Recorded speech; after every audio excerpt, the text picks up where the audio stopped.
हम बात करने जा रहे हैं 1890 के दशक की। ब्रिटिश सरकार इंडिया पर राज कर रही थी। Indian were facing severe drought, famine and plague in different part of country. इसी कारण लाखों इंडियंस की डेथ हुई। ऐसे में टाटा ग्रुप के फाउंडर जमशेदजी टाटा ने वर्कर्स वेलफेयर इंस्टीट्यूट की शुरुआत की। नॉट ओनली दिस, उनका सपना था to started iron and steel company and hydraulic plant and a world classes science of institute of Indian. उससे ये बात प्रूफ होती है जमशेदजी इंडियन को लेकर, उनके सम्मान व उनके डेवलपमेंट को लेकर काफ़ी सीरियस थे। उसी दौरान एक ऐसा इंसिडेंट हुआ जहां जमशेदजी को इंडियन होने के कारण एक होटल में नहीं जाने दिया। जो इंसान अपने साथी इंडियंस के लिए काम कर रहा है वो अपनी ऐसी बेइज्जती को कैसे सहन कर सकता है। जमशेदजी ने इस इंसल्ट का मुंह तोड़ जवाब दिया और वो जवाब इंडिया की शान फैलाता है। But what did Jamshedji Tata do? जब उनको होटल में एंट्री करने के लिए मना कर दिया गया, इस अपमान का रिप्लाई उन्होंने ताजमहल पैलेस होटल बनवाया। चौंकिए मत, ये स्टोरी कुछ इस प्रकार से है। एक विदेशी मित्र ने जमशेदजी को भोजन करने के लिए एक वॉटसन होटल में आमंत्रित किया, जो उस वक्त बॉम्बे का बेहतरीन होटल था। हालांकि वो जब होस्ट के साथ एंट्री कर रहे थे, उन्हें भारतीय होने के कारण अंग्रेज होटल मैनेजर द्वारा अनुमति देने के लिए मना कर दिया गया। उस टाइम ब्रिटिश सरकार का राज था। काफ़ी सारी जगह थी जहां इंडियंस को अनुमति नहीं थी। अंग्रेज बाहर एक बोर्ड लगाया करते थे जहां लिखा था डॉग्स और इंडियंस आर नॉट अलाउड। ये बेइज्जती सिर्फ उनकी नहीं, इंडिया और इंडियन की भी थी। तो जमशेदजी ने सभी के लिए एक भव्य होटल बनाकर करारा जवाब देने का निर्णय लिया। बिजनेस स्टैंडर्ड के आर्टिकल के अनुसार जमशेदजी ने 10 स्क्वायर यार्ड जमीन ली इन 1893 from the Bombay port. 99 year के लिए लीज पर ली गई, जो समुद्री एरिया का मुख्य वाला स्थल था। रिगार्डिंग डिसीजन डेट, उनकी बहनों ने उनसे पूछा, are you really going to make a बेहतर खाना, जिसका मतलब होता है ईटिंग हाउस। लेकिन जमशेदजी अपनी योजनाओं में आगे बढ़े।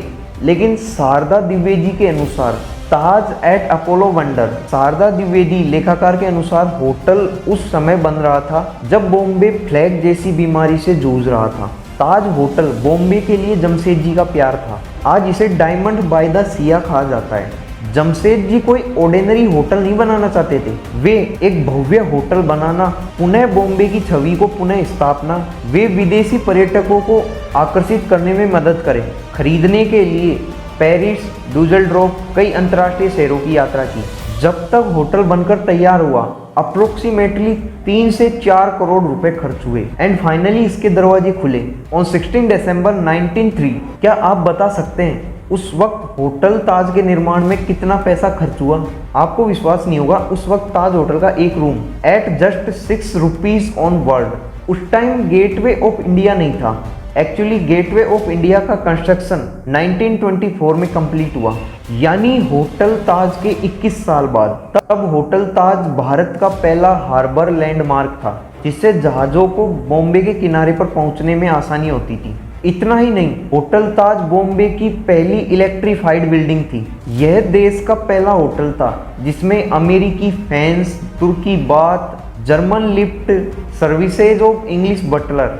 सब कुछ अच्छा होने के बावजूद जमशेदजी होटल को बेचना चाहते थे। चलाने का कोई इरादा नहीं था, but he could not sell the hotel because hotel का किचन ऊपर वाली मंजिल पर था। This mistake was rectified in 1930। Business standard के एक लेखक के अनुसार जमशेदजी सक्सेसर फाउंड इट। होटल चलाने में चुनौतियां पूर्ण लगा। इस वक्त इस होटल को टाटा का व्हाइट एलिफेंट कहा जाता है, जिसका मतलब होता है एक ऐसी चीज जो बहुत महंगी होती है। होटल के कुछ हिस्से को रेंट पर दे दिया था as a petrol distribution centre, sales room for motor car and garage for taxi services. लेकिन भारतीय राजकुमार ने एक बार होटल को जीवित रखने के लिए डिवेचर लोन 2 लाख रुपीज की पेशकश की।